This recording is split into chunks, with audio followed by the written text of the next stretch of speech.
हाय दोस्तों, नमस्कार। तो हम पढ़ते हैं ये कहानी छल का फल। ये गुजरात की लोक कथा है।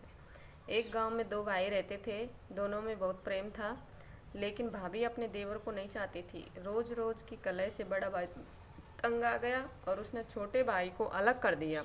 छोटा भाई दुखी होकर गांव छोड़कर दूसरी जगह चला गया, लेकिन वहाँ जब भूखों मरने लगा तो एक दिन वह बड़े भाई के पास लौट आया।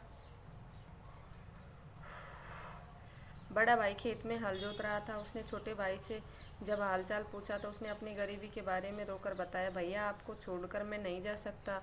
मुझे आपके सहारे की हमेशा ज़रूरत महसूस होती है। मैं बड़े भाई ने भी उसे समझाया बुझाया और घर जाकर कुछ खा पी कर विश्राम करने के लिए कहा। छोटा भाई घर पहुंचा तो उसने भाभी से कहा कि उसे बहुत भूख लगी है। भाभी बोली, देवर जी क्या बताऊं, कल बेसन की पकौड़ियाँ बनाई थी, थोड़ा बेसन चूल्हे पर गिर गया था, बस चील आई और बेसन के साथ चूल्हा भी उठा कर ले गई। अब मैं खाना कैसे बनाऊं? छोटा भाई निराश होकर जब खेत पर पहुंचा तो बड़े भाई ने पूछने पर उसने सारा हाल बताया। भाई को बतलाया। बड़े भाई ने कहा, तुम यहीं ठहरो, मैं अभी जाकर सारी बात समझ लेता हूँ। उसे खेत में ठहरा कर बड़ा भाई घर की तरफ चल पड़ा। रास्ते में उसे बड़े भाई ने अपनी पत्नी को सबक सिखाने का सोच लिया।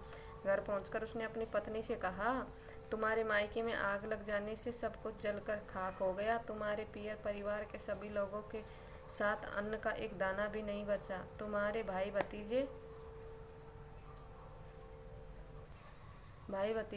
भूख के मारे बिलख रहे हैं। मैं जा रहा हूँ, जो कुछ खाने पीने और ओढ़ने बिछोने का सामान हो जल्दी से दे दो। मैं बैलगाड़ी में लाद कर जल्दी से तुम्हारे पियर पहुँचाना चाहता हूँ, ताकि वे लोग ना परेशान न हो। अब तो तुरंत आटा, दाल, चावल, घी, गुड़, पूड़ी, कचौड़ी आदि चीज़ें भर भर कर बैलगाड़ी में रख दी गई। बड़ा भाई बैलगाड़ी में सारा सामान लेकर खेत पर पहुंचा और छोटे भाई से बोला, अभी इतना ही ले जाओ, फिर ज़रूरत पड़े तो बताना।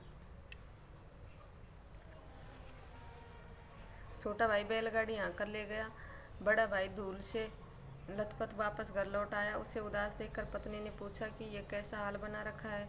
वह बोला, क्या बताऊं, तुमने बैलगाड़ी में पूड़ी कचौड़ी रख दी थी, बस चील झपट्टा मारकर पूड़ी कचौड़ियों के साथ बैलगाड़ी भी उड़ा कर ले गई। मैं बैलगाड़ी से कूदकर बड़ी मुश्किल से अपनी जान बचा कर सका। इतना सुनते हुए बिगड़ कर बोली, तुम क्या मुझे पागल समझते हो? कहीं चील बैलगाड़ी ले जा सकती है? वह बोला, जब चील चूल्हा ले जा सकती है तो बैलगाड़ी क्यों नहीं ले जा सकती? जैसे को तैसा।